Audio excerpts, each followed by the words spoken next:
Hello. Today I would like to talk to you about David Perkins from Project Zero in his book Making Learning Whole. And we're going to talk about how what he proposes, can be incorporated in the teaching of English. And what we are doing right and what we can improve from what he says. So, what is this thing about making learning whole? Well, he gives an analogy of playing baseball, okay, how he learned to play baseball. So he says that, okay, he learned the game and he played the game and he was very bad at it at first, but he played the whole game. I mean, he actually played and competed, you see? So he thinks that even though he was mediocre and bad and he was just a kid, he got to play the whole game and he got to understand what the whole game means and what the whole idea or concept means. So he proposes this idea that maybe we are not experts at something, but it's better to have an idea of the whole of many things and not being an expert of only one thing. And he only talks about the junior version. So here we have like two very interesting concepts. He says that teachers tend to give students the elements first, like an assembly line, right? So the elements first, like we do in English. Okay, we have to learn the verb to be. We have to learn, I don't know, the simple present. We have to learn the colors. We have to learn blah, blah. And then hopefully when we put all these elements together, then we will be fluent and we will be speaking, right? And we will be communicating and performing whatever act of communication we have to perform. But the thing is that if we teach like this, like an assembly line and only the elements, and we fail to see the whole picture, then maybe the students will never get to do that. You see? So he didn't learn first to use the bat repeatedly, many times, the bat, and then to catch the ball. Many times, catching the ball. And then maybe after years, he would probably play a game. And he would not be very good at it, probably, because he learned to use the bat many years before. So the idea is, okay, let's do a junior version. And why do I think that this is essential for the teaching of English? Because we do that. We teach students the element first, the segment by segment. And then, hopefully, we expect them to be Shakespeare. Well, this doesn't work like that. So, of course, we have to teach them what they need. Of course, we need the element. Of course, we need to teach them the verb to be, right? Because if not, they cannot do anything. They cannot communicate anything without the essentials. But are we giving them the whole game? And by this, I mean, my interpretation of the whole game here is the communicative act. You see, if what am I teaching my students? Am I teaching them should, or am I teaching them to recommend? Well, if I'm teaching them to recommend, then this is a junior version of a big recommendation. And if suppose I have, and this is why I think this is so important to understand, especially for mixed ability courses, because if we have a course with different levels, right? How can they all do the same? Well, they can do the same if they, suppose, recommend. Yes, they can all recommend something on a certain topic, on a certain issue, but they can recommend in different junior versions.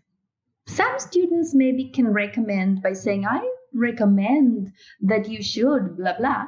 Others can say, if I were you, I would, blah, blah. Others could say, you should. And others could say, do this, do that. And they are all recommending in different junior versions of the whole game of recommending. You see?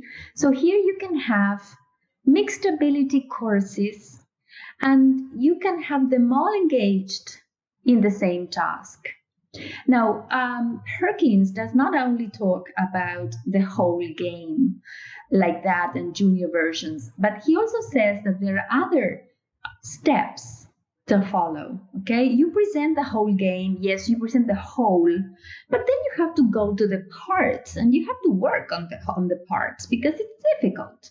And maybe, yes, you understand how to play baseball and maybe you want to play and you're part of it, but you have to practice how to use the bat. And you have to practice in the same sense. You have to practice the verb to be and the vocabulary and stuff like that. You see? So, okay, we recommend, fine. But this group of people in my class who can actually understand should, well, let's practice should. Okay, let's give them the practice of the element. All right, now, yes, now we can do that. Now we can have the element, but we have the whole game in mind. And we can have also a demonstration of the whole game and an example of the whole game. And students are doing that, okay, from the very beginning in different junior levels, right? And playing on the hard parts. Now, what else do we need to do?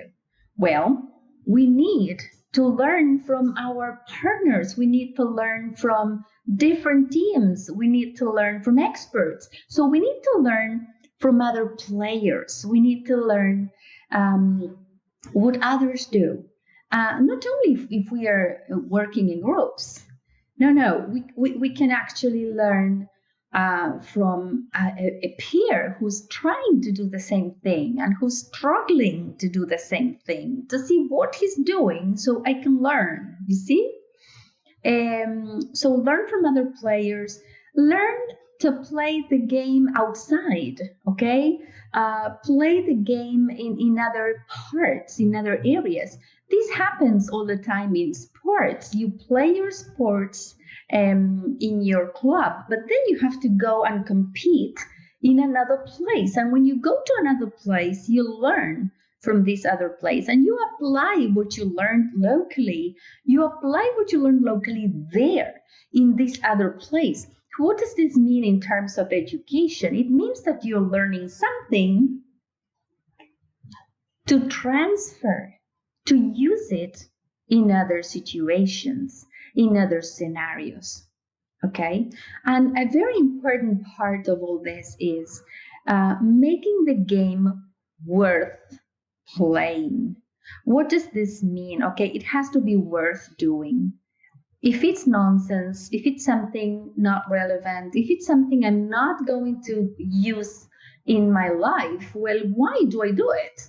I just don't need it. So it has to be worth playing. And this is connected to making learning worthwhile, making learning life worthy. So why is learning life worthy? When according also to Perkins' terms, that is when we think we are going to use this skill, this knowledge, this experience in the possible life that I might be likely to live. So if I can then in the future use this experience and transfer this experience and use it again, then it's worth it. You see? So make the game worth playing. Work on the hard parts. Learn from the other team members, from competitors even. Okay? And always play the junior game. And last but not least, and equally important, and I don't know if it's not more important, learn the game of playing, okay? Because you have to learn how to learn, how we learn something, how do we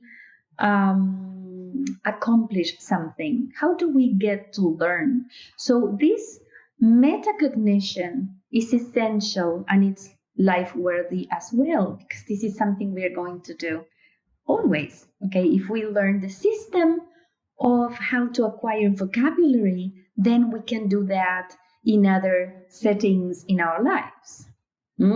So, when we choose the subject matter, when we choose what to teach our students, let's not focus only on the elements. He calls it elementitis, as if it was a disease, right?